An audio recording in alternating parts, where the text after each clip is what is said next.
Hello my people, कैसे हैं आप सब। Welcome to legal lens. I am Priyal और आज हम एक नया सब्जेक्ट, एक नया टॉपिक स्टार्ट करने वाले हैं। मैं CS executive JIGL jurisprudence interpretation and general law का एक चैप्टर आज रिवाइज करवाने वाली हूँ, which is law of torts. काफ़ी छोटा, शॉर्ट एंड स्वीट चैप्टर है, बहुत ही प्यारा सा चैप्टर है। एंड इससे एक क्वेश्चन आने की पॉसिबिलिटी हमेशा रहती है एग्जाम्स में, तो काफ़ी इंपॉर्टेंट भी है। मेरे खुद के एग्जाम में ये आई थिंक 5 मार्क्स का या 8 मार्क्स का आया था। एंड बहुत ही प्यारा चैप्टर है। So let's start it. Also एक और चीज़ कि मैं मॉड्यूल से पढ़ाने वाली हूँ, क्योंकि मॉड्यूल सबके सारे स्टूडेंट्स के पास रहती ही है, तो दैट इज़ ईजी वे कि आप उसको ईजिली हर एक टॉपिक को टच कर लोगे इस रिवीजन में। एंड ऑल्सो अगर आपको नोट्स चाहिए, मेरे सेल्फ प्रिपेयर्ड नोट्स, तो उसके लिए let me know in the comments. मैं टेलीग्राम पे अपलोड कर दूंगी, so you can easily get it from there. And also now let's start it without wasting any time. सबसे पहले समझते हैं कि टॉर्ट का मतलब होता क्या है, व्हाट इज अ टॉर्ट, है ना। तो सबसे पहले ये समझ लो कि टॉर्ट जो है वो एक सिविल रॉन्ग है। सिविल रॉन्ग का मतलब क्या होता है? सिविल रॉन्ग का मतलब होता है कि आपके कुछ करने की वजह से, कुछ एक्ट या ओमिशन, आपने कुछ ऐसा किया या नहीं किया, उस वजह से किसी और पर्सन को लॉस हो रहा है। ठीक है, उसकी प्रॉपर्टी का लॉस हो रहा है, उसको फिजिकली कुछ लॉस हो रहा है, या फिर उसकी रेपुटेशन डैमेज हो रही है।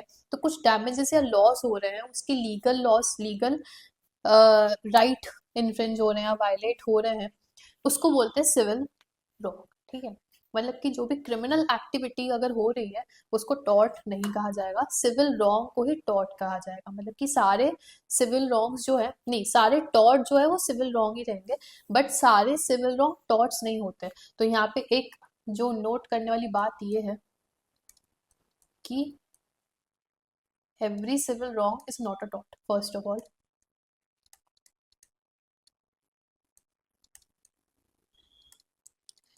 तो आपको टॉर्ट की कभी भी कोई एक ब्लैक एंड वाइट डेफिनेशन नहीं मिलेगी, ये थोड़ा ग्रे एरिया में ही चलता है टॉर्ट। ओके, तो सिविल रॉन्ग, एंड अगर कोई ब्रीच ऑफ कॉन्ट्रैक्ट हुआ है,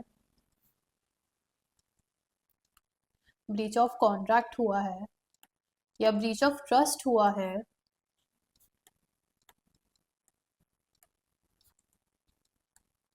तो ये क्या, ये टॉर्ट है क्या? Breach of contract, breach of trust tort है? So no, breach of contract and breach of trust is not a tort. वो सिविल रॉन्ग है क्योंकि कॉन्ट्रैक्ट की बात हो रही है यहाँ पे, किसी कॉन्ट्रैक्ट ना करने से या ब्रीच करने से किसी और पर्सन को डैमेजेस होते हैं, लॉस होता है। अगर ट्रस्ट कोई ब्रीच करता है तो सामने वाले पर्सन को डैमेजेस होते हैं, लॉस होता है। It is a civil wrong but it is not a tort. इससे ये लाइन समझ में है कि every civil wrong is not a tort but every tort is a civil wrong, क्योंकि क्रिमिनल प्रोसीडिंग्स, क्रिमिनल रॉन्ग जो रहते हैं वो टॉर्ट नहीं होते। ये बात हमको समझ में आ गई। अब इसकी जो डेफिनेशन है वो समझ लेते हैं। तो पहली जो मेरे हिसाब से इसकी डेफिनेशन होनी चाहिए वो ये है कि अ wrongful doing,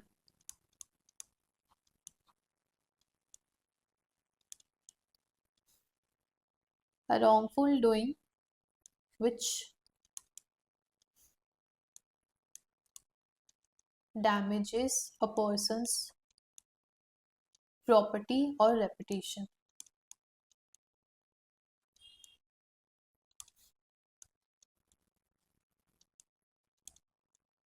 okay. तो अगर किसी पर्सन को फिजिकली उसकी प्रॉपर्टी पे या उसकी रेपुटेशन को लॉस हो रहा है, उसकी लीगल राइट्स को डैमेज हो रहा है, लॉस हो रहा है किसी के एक्ट, किसी की रॉन्गफुल डूइंग से, तो उसको बोलते हैं tort. Okay, now law of torts deals with civil wrong. ठीक है, वेयर द रेमेडीज कंपनसेशन। अब इसका मतलब क्या होता है कि टॉर्ट में, जैसे कि कोई क्रिमिनल क्रिमिनल रॉन्ग किया है, तो उसमें क्या होती है, जेल होती है ना, फाइन देना पड़ता है या जेल होती है ना। बट टॉर्ट में जेल नहीं होती। टॉर्ट में क्या है? टॉर्ट में remedy is not only the compensation, compensation for damages.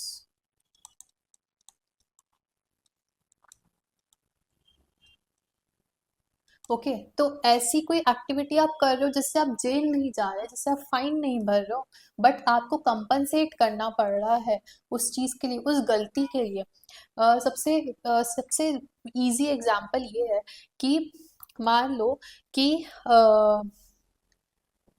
आपका दोस्त बाइसिकल चला रहा था, साइकिल चला रहा था, एंड आपने उसको गिरा दिया। ठीक है, गलती से गिराया हो, जानबूझ के गिराया हो, that is not the point. आपने उसको गिरा दिया, आपके उसके गिराने से क्या हुआ कि वो गिरा एंड उसके घुटनों में चोट लग गई। ठीक है, उसको दर्द हुआ, ब्लीडिंग हुई, and now he is crying. तो आप उसको चुप कराने के लिए, ठीक है, उससे सॉरी बोलोगे, ठीक है, कंपनसेट करोगे, उसको सॉरी बोलोगे, उसको चॉकलेट दोगे कि सॉरी यार गलती से हो गया, जो भी था गलती से गिर गए तुम, मैं तो गिराना नहीं चाह रहा था। दैट इज अ टॉट, जहाँ पे आपको जेल नहीं हो रही है। ओके, जहाँ पे आपको ऐसे नहीं कि जेल लेके जा रहे हैं, फाइन भरना पड़ेगा, ऐसा जेल नहीं हो रही, बट आप कंपनसेट करें क्योंकि एक सिविल रॉन्ग किया है, आपने कुछ गलती की है, जो आपकी मॉरल ड्यूटी थी उसको आपने ब्रीच किया है। ओके, तो ये होता है टॉट। अब ये समझ में आ गया कि breach of contract and breach of trust is not a taught. इतना ये बेसिक समझ में आ गया कि टॉट होता क्या है। तो हम नेक्स्ट इसमें बढ़ते हैं, मॉड्यूल का फर्स्ट पेज देखते हैं।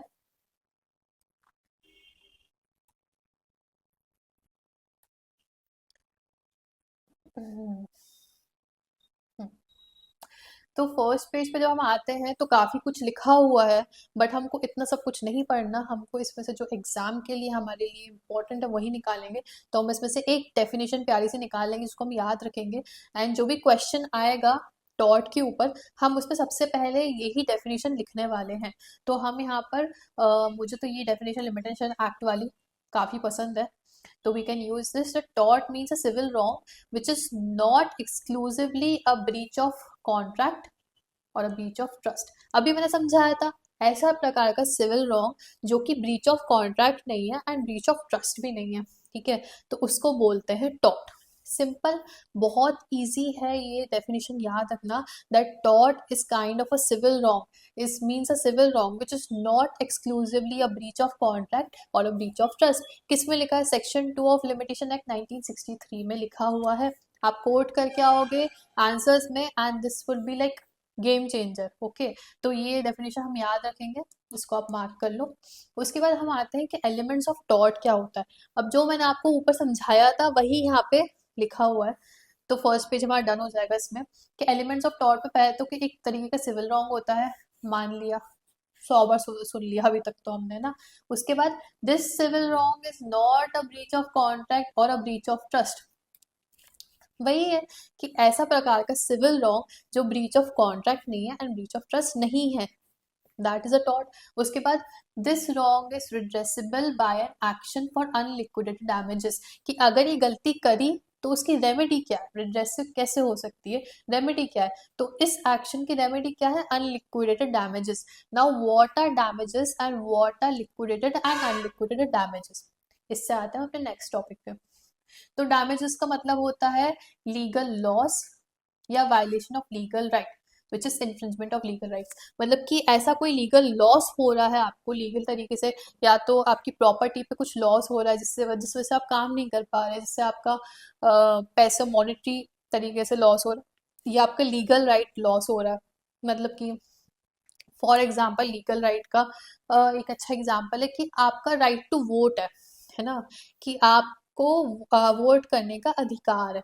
अब आप किसी इंसान की वजह से अगर वोट नहीं कर पा रहे हो, उस इंसान ने ऐसा हर्डल्स हर्डल्स बना दिए हैं जिसकी वजह से आप अपना राइट टू वोट एक्सरसाइज नहीं कर पा रहे हो, तो उसको बोलते हैं इन्फ्रिंजमेंट ऑफ लीगल राइट। उस केस में आप उस पर्सन के अगेंस्ट जाके केस कर सकते हो कि ये मेरा वायलेशन ऑफ लीगल राइट हो रहा है यहाँ पर, है ना। तो that is called violation of legal right. तो डैमेज हुआ, आपका लीगल राइट डैमेज हुआ, आपको लीगल लॉस हो रहा है, या आपके रेपुटेशन को लॉस हो रहा है, that is also legal loss. Okay, क्योंकि फॉर एग्जाम्पल आपकी goodwill, that is a reputation, आपकी बिजनेस की गुडविल। That is reputation. तो किसी की गलत किसी ने कोई र्यूमर फैला दिया आपके अगेंस्ट, कुछ आपकी बिजनेस के अगेंस्ट कुछ गलत बोल दिया, तो उसकी वजह से आपकी गुडविल को अफेक्ट कर रहा है, उसकी वजह से आपकी सेल्स अफेक्ट कर रही है, उसकी वजह से आपके प्रॉफिट्स अफेक्ट कर रहे हैं, तो आपको लॉस हो रहा है। तो किसी की गलत करने की वजह से आपका लॉस हो रहा है, that is called a tort, that is called a legal loss. तो इसको बोलते हैं डैमेजेस, है ना। तो आते हैं, फिर बात आती है कि लिक्विडेटेड डैमेजेस,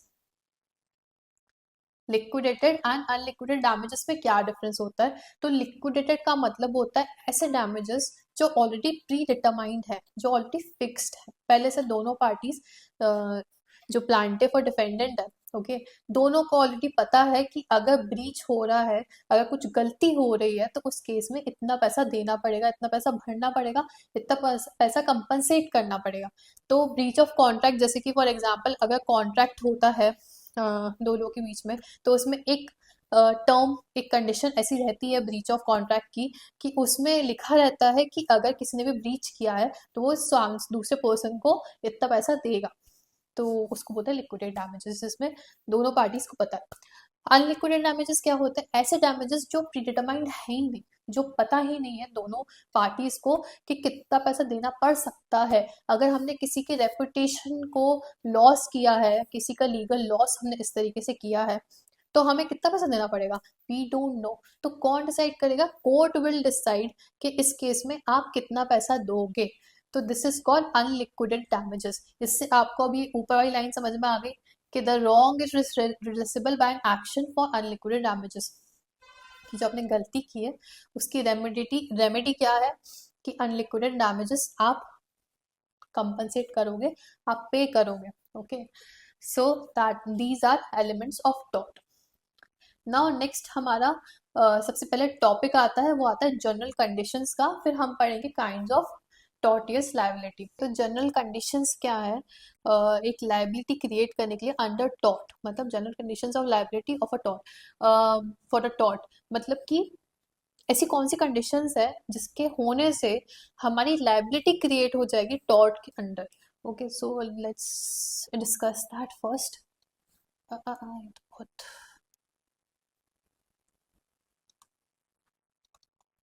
कंडीशंस, ऐसी क्या कंडीशंस है? तो कीवर्ड्स, कीवर्ड्स वेरी इंपॉर्टेंट। सबसे पहले है एक्ट, जिसकी वजह से हो रहे हैं डैमेजेस, एंड उस डैमेजेस की मिलेगी रेमेडी। ओके, ऐसा एक्ट जिसकी वजह से डैमेजेस हो रहे हैं एंड उसके लिए मिलेगी रेमेडी। तो कैसा एक्ट? कोई भी रॉन्ग फुल एक्ट हो रहा है जिसकी वजह से लीगल डैमेजेस हो रहे हैं एंड उसकी एक लीगल रेमेडी रहेगी। दैट ये हैं तीन कंडीशंस।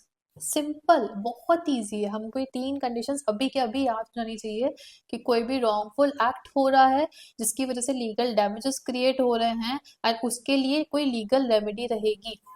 ये तीन कंडीशंस है, ये तीन जनरल कंडीशंस है of liability for a tort. Okay, तीन कंडीशंस। अब सबसे पहले हम आते हैं कि रॉन्गफुल एक्ट क्या होता है। तो रॉन्गफुल एक्ट मतलब कि हम किसी पर्सन का लीगल राइट वायलेट कर रहे हैं, violating legal rights of a person. Okay, हम किसी पर्सन का लीगल राइट वायलेट करें। तो लीगल राइट क्या होता है? जैसे कि right to safety and freedom, ये उसका लीगल राइट है। ओके, राइट टू रेपुटेशन है कि सबको अपना, अगर रेपुटेशन किसी की डिस्ट्रॉय हो रही है, that is legal damage. Okay, उसके बाद आता है राइट टू प्रॉपर्टी, कि सबकी प्रॉपर्टी पे सबका एब्सोल्यूट राइट रहता है ना। तो अगर इस लॉज से कोई वायलेशन क्रिएट हो रहा है या नहीं क्रिएट हो रहा है, उससे कोई फर्क नहीं पड़ता। कि फॉर एग्जाम्पल कि आप किसी की प्रॉपर्टी पे चले गए, है ना, किसी की लैंड थी, किसी की प्रॉपर्टी थी, एब्सोल्यूट राइट किसका है? ओनर का है उस प्रॉपर्टी पे। आप उसके प्रॉपर्टी पे चले गए, आपने उसकी प्रॉपर्टी पे कुछ भी नहीं किया, ना कोई डैमेजेस किए, ना उसकी ग्रास उखाड़ी, ना आपने उसकी बिल्डिंग तोड़ी, कुछ भी नहीं किया, आपने कुछ नहीं किया, आप बस उसकी प्रॉपर्टी पे चले गए, तो क्या वो पर्सन आपके अगेंस्ट केस कर सकता है? यस कर सकता है, क्योंकि उस प्रॉपर्टी पे उस ओनर का एब्सोल्यूट राइट है, वहां आप नहीं जा सकते, वहां आपको परमिशन नहीं है जाने की, अनटिल अनलेस आपके पास परमिशन हो, ओके, कि हाँ आप परमिटेड हो वहां पे जाने के लिए। अगर आप परमिटेड हो दैन इट्स फाइन, बट आपके पास परमिशन नहीं है और आप किसी की प्रॉपर्टी पे ऐसे ही घुस गए, then it is a legal violation of a person's right, उसको बोलेंगे wrongful act, that comes under tort. उस केस में जो ओनर है वो आपके अगेंस्ट केस कर सकता है इस चीज में, ओके, तो this is called wrongful act. Simple, clear हो गया। अब लीगल डैमेजेस क्या होता है? तो लीगल डैमेजेस क्या, कि जो भी एक्ट हुआ है उसके लिए, है ना, देयर शुड बी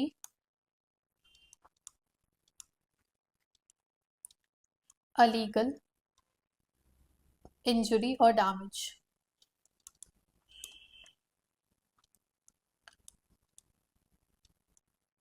ओके, कोई लीगल इंजुरी या डैमेज होना चाहिए, ठीक है, ऐसा नहीं कि कि किसी ने अपना लीगल राइट कुछ किया है, इन्फोर्स किया है, एंड उस केस में अगर आप बोल रहे हो कि यार इसकी वजह से मेरे साथ ऐसा हो गया, फॉर एग्जाम्पल, एग्जाम्पल बाद में भी काम आएगा ये वाला एग्जाम्पल, कि अ, आपकी फ्रूट्स की शॉप है, ओके, एंड आपके बाजू में ही कोई इंसान आके फ्रूट्स की शॉप ओपन कर लेता है सेम, ठीक है, फ्रूट्स की शॉप ओपन कर लेता है, तो आप जाके ये नहीं बोलोगे कि यार इस फ्रूट की शॉप के चक्कर में मेरे को लॉस हो रहा है, मेरी प्रॉफिट लॉस हो रहा है, मेरे सेल्स टर्नओवर लॉस हो रहा है, क्योंकि यहाँ पे फिर एक और फ्रूट की शॉप आ गई तो सारे कस्टमर्स वहां भी जा रहे हैं, यहाँ भी जा रहे हैं, तो मुझे लॉस हो रहा है, तो ये एक लीगल राइट है? नहीं, ऐसा नहीं है, ये उसका भी लीगल राइट है, ये उसका भी लीगल राइट है कि वो कहीं भी जाके लीगल तरीके से बिजनेस कर सकता है, that is a legal right, तो that is not a tort. उस केस में कोई लीगल इंजुरी आपको ऐसी एज सच नहीं हो रही है, आपकी लीगल राइट पे कोई इंजुरी नहीं हो रही है, आपको कोई लीगली स्पेसिफिकली डैमेज नहीं हो रहा है, तो ऐसा रॉन्गफुल एक्ट जिसकी वजह से लीगल डैमेजेस आपको हो रहे हैं, एंड एंड उसके लिए कोई रेमेडी है, कोई ऐसा रॉन्गफुल एक्ट जिसकी वजह से आपको डैमेजेस हो रहे हैं एंड उसके अगेंस्ट में कोई लीगल रेमेडी है, दैट इज अ टॉर्ट। अगर रेमेडी नहीं है, no remedy, no tort, okay. And कौन से रेमेडी रहती है? अनलिक्विडेड डैमेजेस होते हैं इसमें, मैंने अभी बताया था अनलिक्विडेड डैमेजेस क्या होते हैं, जो कि प्रीडिटरमाइंड नहीं है, कोर्ट डिसाइड करेगी इसके अमाउंट को कि कैसे आपको कंपनसेट करना है, ओके। सो ऐसा रॉन्गफुल एक्ट जिसमें लीगल डैमेजेस क्रिएट हो रहे हैं एंड उसकी लीगल रेमेडी है। अब अपन लीगल डैमेजेस को फर्दर और पढ़ते हैं। इसमें एक केस लॉ आता है एचपी वर्सेस वाइट का, हम इस केस को पढ़ेंगे।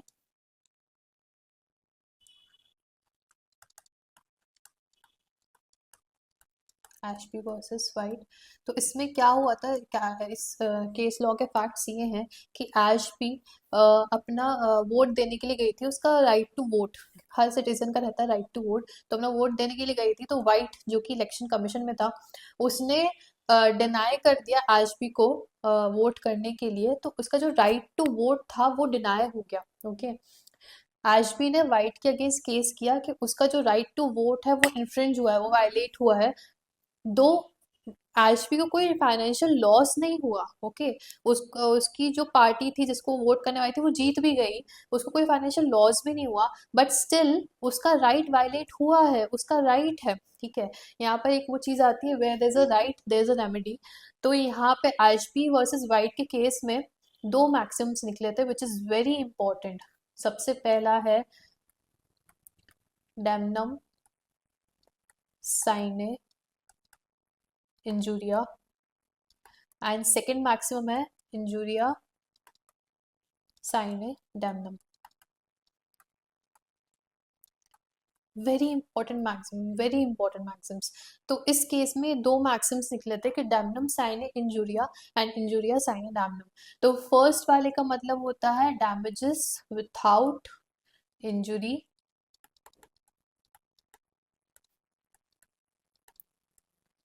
एंड सेकंड का मतलब होता है इंजुरी विथआउट डैमेजेस।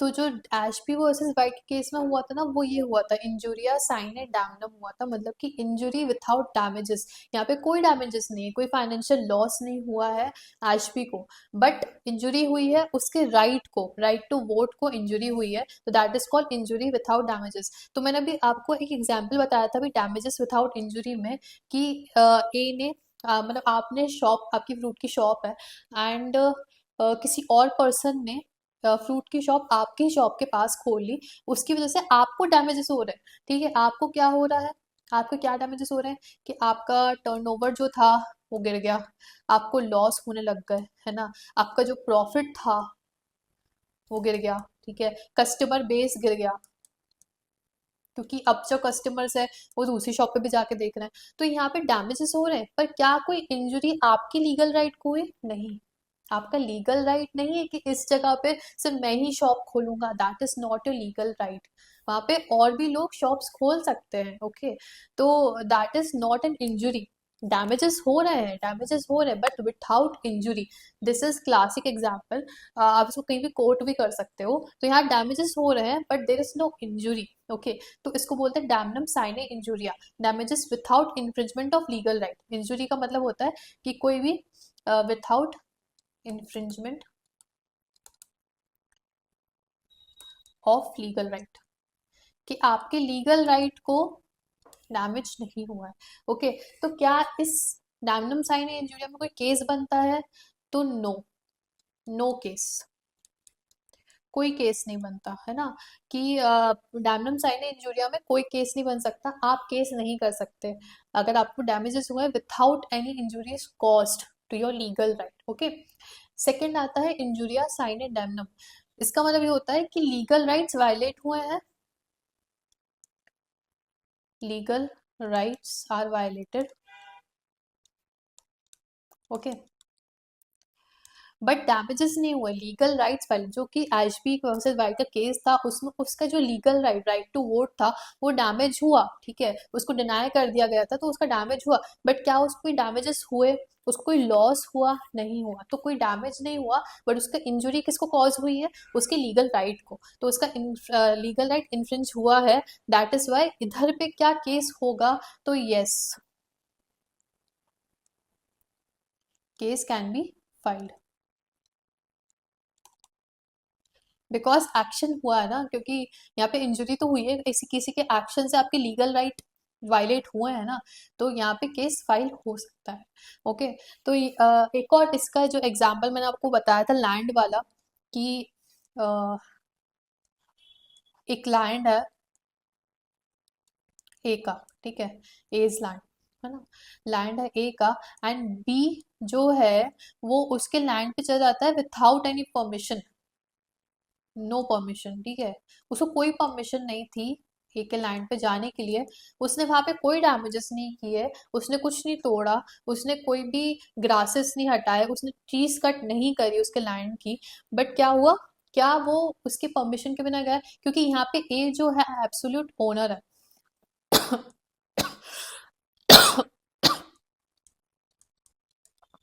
ए जो है एब्सोल्यूट ओनर है, सॉरी, एब्सोल्यूट ओनर है, मतलब कि इस लैंड पे उसका लीगल अधिकार है, उसका लीगल राइट है, एंड बी उसके परमिशन के बिना उसके लैंड पे उसकी लीगल अधिकार पे चला गया, तो क्या वहां पे इंजुरी हो रही विथआउट डैमेजेस? क्योंकि डैमेजेस तो नहीं हो रहे, बट इंजुरी क्या है, उसकी लीगल राइट पे इंजुरी है, तो यहाँ पे भी केस हो सकता है। तो यहाँ पे एब्सोल्यूट राइट का मतलब ये है, एब्सोल्यूट राइट क्या क्या होता है वो देख लेते हैं, कि एब्सोल्यूट राइट में क्या क्या आता है। तो एब्सोल्यूट राइट में आता है ट्रेसपास करना, ठीक है, राइट टू वोट, ये इसका एब्सोल्यूट राइट है किसी भी इंसान का, उसके रेपुटेशन पे एब्सोल्यूट राइट है किसी भी इंसान का। तो यहाँ पे कुछ ऐसे ऐसे डैमेजेस नहीं हो रहे, बट वायलेट हो रहा है, तो दैट इज वाई इसको बोलेंगे कि एब्सोल्यूट राइट आपका इन्फ्रिंज हो रहा है। तो आपको समझ में आ गया कि damages without injury and injury without damages, मतलब डैमनम साइन है इंजुरिया, इंजुरिया साइन है डैमनम में, क्या डिफरेंस है एचपी वर्सेस वाइट के केस में हमने ये देखा था। ओके, ये हमको समझ में आ गया कि व्हाट इज दिस। उसके बाद एक और चीज है कि लीगल रेमेडी क्या क्या होती है, लीगल रेमेडीज में हमको क्या क्या मिलता है, वो भी एक बार हम यहाँ देख लेते हैं। तो जो लीगल रेमेडी है, रेमेडी जो होनी चाहिए, वो टॉर्ट का बहुत ही असेंशियल कंडीशन है, ठीक है, बहुत ही असेंशियल कंडीशन है, क्योंकि कोई भी रॉन्गफुल एक्ट हुआ है तो क्या वो लॉ के अंडर उसका कोई लीगल रेमेडी है। तो लीगल रेमेडीज क्या क्या होती है, जैसे मैंने आपको बताया कि अनलिक्विडेड डैमेजेस पहली चीज एक ये होता है। दूसरा, इंजंक्शन भी एक तरीके का रेमेडी होती है। स्पेसिफिक रेस्टिट्यूशन भी, मतलब कि किसी को कुछ कुछ चीज करने से रोकना या मना करना, या जैसी वो चीज थी उसको उस तरीके से कर दो वापस। तो ये भी एक तरीके का रेमेडी होती है, बट प्राइमरी रेमेडी यही होती है जो ये लिक्विडेड अनलिक्विडेड डैमेजेस है, this is called primary remedy for this, है ना। अच्छा, इसमें एक और रेमेडी आती है, वो होती है self help remedy. Self help remedy में क्या मतलब, कि कोई किसी के लैंड पे चला गया, जो मैंने आपको केस बताया था उसी में, कोई किसी के लैंड पे चला गया तो सामने वाला खुद उसको वहां से बाहर निकाल सकता है विथआउट यूजिंग एनी फोर्स, ठीक है, वो उसको वहां से बाहर निकाल सकता है। अगर वो बंदा वहां से नहीं निकल रहा है बिल्कुल ही, तो वहां वो फोर्स भी अप्लाई करके उसको खुद अपने तरीके से वहां से बाहर निकाल सकता है। तो this is called self help remedy. तो ये भी एक टाइप की रेमेडी होती है, लीगल रेमेडी में आ सकती है। ओके, तो हमने जनरल कंडीशंस पढ़ी आज, तीन टाइप की होती है, wrongful act, legal damages and legal remedy. कोई भी रॉन्गफुल एक्ट जिसकी वजह से डैमेजेस हो रहा है और उसके लिए लीगल रेमेडी है, that is general condition for liability under tort. तो आज हमने समझा कि टॉर्ट क्या होता है, डैमेजेस क्या होते हैं, एंड जनरल कंडीशंस क्या है। एंड इसके आगे का जो है हम नेक्स्ट वीडियो में कवर करेंगे, क्योंकि वीडियो ज़्यादा लंबी हो जाएगी। सो मिलते हैं फिर नेक्स्ट क्लास में। See you soon and take care, and अच्छे से रिवाइज करते जाना। एंड अगर कुछ भी आपको लगता है कि आपको और कुछ चीज़ जो समझ में नहीं आई है, उसको कमेंट सेक्शन में लिखना, I try my best to explain it to you. So मिलते हैं नेक्स्ट वीडियो में, बाय बाय।